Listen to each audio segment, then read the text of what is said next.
Friends, അപ്പോൾ ഇന്നത്തെ video എനിക്ക് ഒത്തിരി സന്തോഷമുള്ളതാണ് കേട്ടോ. കാരണം ഞാൻ ഇതിന് മുന്നിട്ട വീഡിയോയിൽ പറഞ്ഞിരുന്നു, എനിക്ക് സബ്സ്ക്രൈബേഴ്സൊന്നും എന്നെ സപ്പോർട്ട് ചെയ്യുന്നില്ല, അതുപോലെ തന്നെ കമൻറ്റോ ലൈക്കോ ഇല്ല. എത്ര നല്ലതായിട്ട് പെയിൻറ്റിങ് ചെയ്താൽ പോലും ഒരു കമൻറ്റ് പോലും വരാറില്ലായിരുന്നു. അപ്പോൾ ഭയങ്കര സങ്കടമായിരുന്നു. അപ്പോൾ അത് പറഞ്ഞ് ഞാനൊരു വീഡിയോ ചെയ്തപ്പോൾ അതിൽ 12 പേരെന്നെ സബ്സ്ക്രൈബ് ചെയ്തു. അതുപോലെ തന്നെ കമൻറ്റൊക്കെ ഒത്തിരി പേര് അറിയിച്ചു കേട്ടോ. അവർക്കെല്ലാം ഒത്തിരി നന്ദി. അതുപോലെ തന്നെ ഇനിയും മുന്നോട്ടേക്ക് നിങ്ങളുടെ സഹകരണം പ്രതീക്ഷിക്കുന്നുണ്ട് കേട്ടോ. അപ്പോൾ സപ്പോർട്ട് ചെയ്യണം. ഇന്നും ഞാൻ ചെയ്യുന്നത് ഒരു ആക്രിലിക് പെയിൻറ്റിങ് തന്നെയാണ്.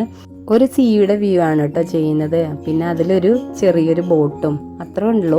സിമ്പിളായിട്ടുള്ള ഒരു പിക്ചർ തന്നെയാണ്. അപ്പോൾ നന്നായിട്ട് തന്നെ എനിക്കത് കിട്ടിയിട്ടുണ്ട് കേട്ടോ. അപ്പോൾ ഫൈനൽ നിങ്ങളൊന്ന് കാണണം. അതുപോലെ തന്നെ എന്നെ വീണ്ടും സപ്പോർട്ട് ചെയ്യണം കേട്ടോ. അപ്പം ഞാനിതാ സണ്ണുള്ളത് കൊണ്ട് യെല്ലോയും റെഡും മിക്സ് ചെയ്തിട്ട് സ്കൈക്ക് കൊടുത്തു കേട്ടോ. പിന്നെ ഡാർക്ക് ബ്ലൂവ് അപ്ലൈ ചെയ്തിട്ട് അതിൻ്റെ സെൻറ്ററിലായിട്ട് സണ്ണിൻ്റെ ഒരു ഇത് കിട്ടാൻ വേണ്ടി യെല്ലോ കൊടുത്തിട്ടുണ്ട്. അതുപോലെ ബോട്ടിന് ഞാൻ റെഡാട്ടോ ഉപയോഗിച്ചിരിക്കുന്നത്. അപ്പോൾ ഇത് ലാസ്റ്റ് ഇങ്ങനെയാണ് കിട്ടിയിട്ടുള്ളത്. അപ്പോൾ നിങ്ങൾ തീർച്ചയായും ഇഷ്ടമായാൽ ലൈക്ക് ചെയ്തും കമൻറ്റ് ചെയ്തും സബ്സ്ക്രൈബ് ചെയ്തൊക്കെ സപ്പോർട്ട് ചെയ്യണം. മറ്റൊരു വീഡിയോ ആയിട്ട് വീണ്ടും വരാം കേട്ടോ. Okay, bye bye.